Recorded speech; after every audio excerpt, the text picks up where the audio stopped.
The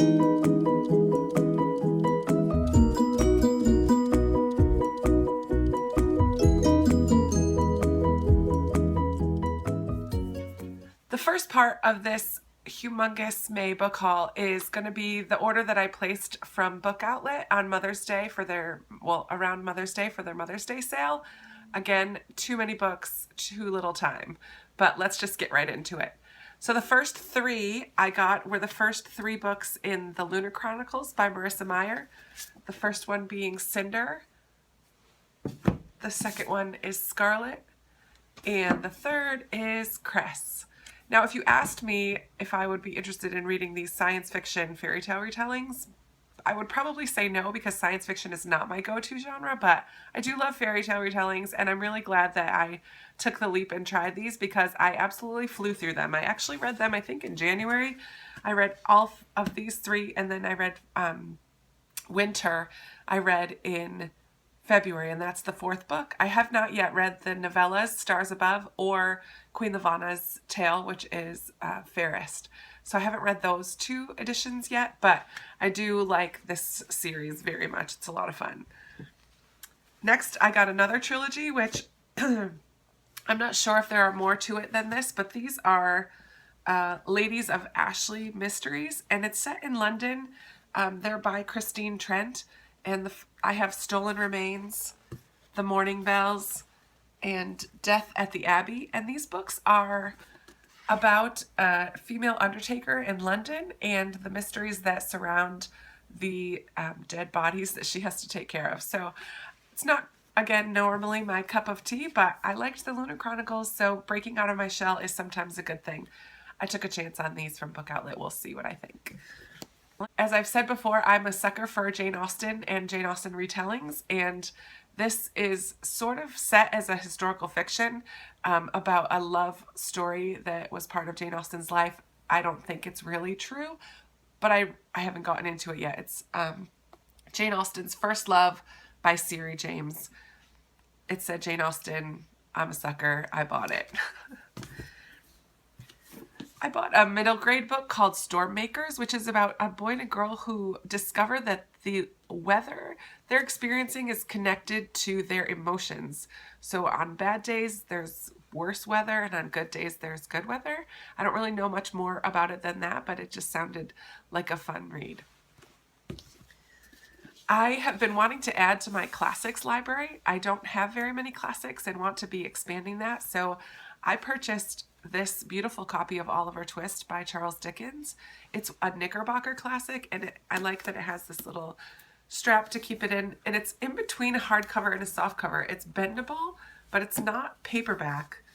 I don't know, and it's fabric linen covered, so it's just really beautiful. And so these were not as cheap as some of the other books on Book Outlet, but they had a bunch of Knickerbocker classics, and I will probably be adding to this one so that they look pretty all together on my shelf because I'm a collector. And then two books that I heard about from BookTube, from some videos that I've seen on BookTube, are Mr. Penumbra's 24-Hour Bookstore by Robin Sloan. And this just seemed like a fun mystery. A guy who previously worked in web design now works at this 24-hour bookstore, and people keep coming in asking for these obscure copies of books and saying that they have an arrangement with Mr. Penumbra, and mystery ensues, and bookstore books, I figured it would be a good read. We'll see. And finally, from Book Outlet, I purchased And We All Looked Up, which is about this group of high schoolers who had previously given into the labels that are typical in high school: athlete, slacker, overachiever, and so on. But then there's this asteroid that is going to be hitting Earth within the next couple months, and they have to reevaluate the way that they kind of saw the world and each other. And it sounds like a fun end of the world, we're all doomed kind of a story. How are we going to live those last moments of our lives? So maybe a little thoughtful, maybe not, but we'll take a look at it and see. I'll let you know. All right, the next set of books are from a library book sale that I was really enjoyed being a part of. I just joined the Friends of the Library, and so I was able to volunteer at their book sale, which meant I kind of got first look at some of the books and got a huge pile. So these are all from my library book sale. And this first one is The Life-Changing Magic of Tidying Up by Marie Kondo. I'd heard about this from multiple different people, some on BookTube, some not. I always could use some ideas of how to tidy up a little bit better. I keep my house pretty clean, but I do have some areas of excess, and I think this might be interesting to see if this book helps me get rid of some of those excess areas in my life. I'm really excited to read this one called The Air Affair by Jasper Fforde. This is a fun take on literature. It's set in London, and it's a bit fantastical where literature has a bit of life to it. You're able to kind of jump into different classic stories, and there's a mystery that happens. Someone is going into literature and kidnapping the main characters, and so the main character in this, Thursday Next, is a special operative in literary detection.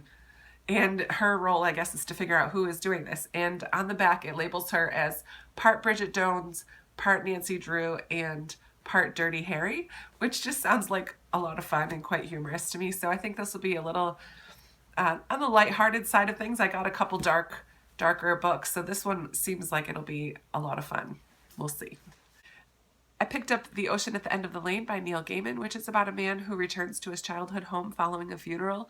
And although his home is not there anymore, he kind of becomes mesmerized, I guess, by this farm and lake or pond or something at the end of the lane. And it's described as a bit haunting, mesmerizing, and I don't really know much more about it than that. It's not very long, so it shouldn't take me very long to read, but it just seemed interesting, and I had heard about it a little bit, so we'll see what I think. I've never read any Alice Hoffman, but I know that she's kind of a popular author, and this one is called The Dove Keepers, and it's based on an ancient story about a group of Jewish people that were kind of forced up onto this mountain and surrounded by Romans, and not many lived to tell the tale, only 2 women and 5 children, and this is their story. I don't know if this is based on true historical facts or just set during that time, but it seemed a little bit haunting and a little like a beautiful story, so I'll see what I think about it. Have any of you read Alice Hoffman before? Is she a good storyteller? Let me know in the comments. I have a couple other books by Gregory Maguire, so I picked up one more. He does some retellings of popular stories and fairy tales.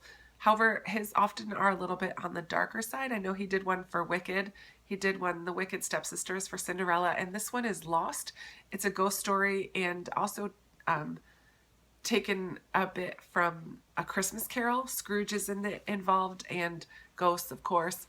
And yeah, it just sounded interesting, and I have a couple others by him, so wanted one more to look pretty on the shelf, and of course to read. I've already read The Book Thief, but I didn't have a copy because I read it from the library, so now I have my own copy.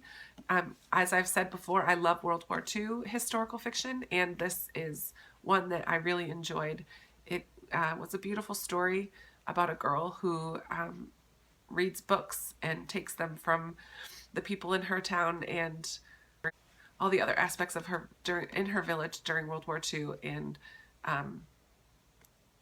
the family that she lives with at the time. So it's narrated by Death, which is kind of interesting and a little different. It's very good. I really enjoyed it, and I'm really glad to own my own copy so that I can reread it at some point. I picked up Brooklyn by Colm Tobin, which is a movie that's out right now, and I have not watched it because I always like to read the book first if I can, but I have heard wonderful things about this book. My friend really highly enjoyed it and recommended it to me. It's also not very thick. It shouldn't take very long, and I don't really know much about the story at all, so I'm looking forward to kind of going in not knowing anything, and we'll see. I don't often read nonfiction. I did pick up The Life-Changing Magic of Tidying Up, which is nonfiction, and this is also a memoir, Me Talk Pretty One Day by David Sedaris. I've heard it's kind of humorous, but I don't really, again, know very much more about it than that, but I did pick it up for cheap at my library book sale. Finally, the last book that I picked up from the library, I solely purchase because of the cover. It's a beautiful cover, and it's called The Watchmaker of Filigree Street, and it's written by Natasha Pulley. And this cover, it's hardback. It's printed on the hardback, and it's super soft. I wish you could feel it because it's so smooth. I love the lime green color, and I love the end papers too. It's this old map, street map with a watch hanging down that shows through. Very beautiful. And I did read the summary when I first picked this up, and it sounded interesting enough to take with me, but mostly I bought it because the cover looked beautiful. And that is it. That is all the books that I bought this May. Added on to the books that I already talked about in part 1 video. Too many books, so I seriously need to stop going to book sales and yard sales and libraries that are selling old books, and I need to stop, but we all know that that's probably not going to happen. But I'm going to do my best to start reading more of the books from my shelves instead of continuing to purchase more. But that's it. Thank you so much for joining me. I would love to hear in the comments if you've read any of these, if any of them stand out to you as interesting. If you want me to start with any one particular book, please let me know in the comments. I would love to chat with you down there. And don't forget to like and subscribe. I will talk to you soon. Bye.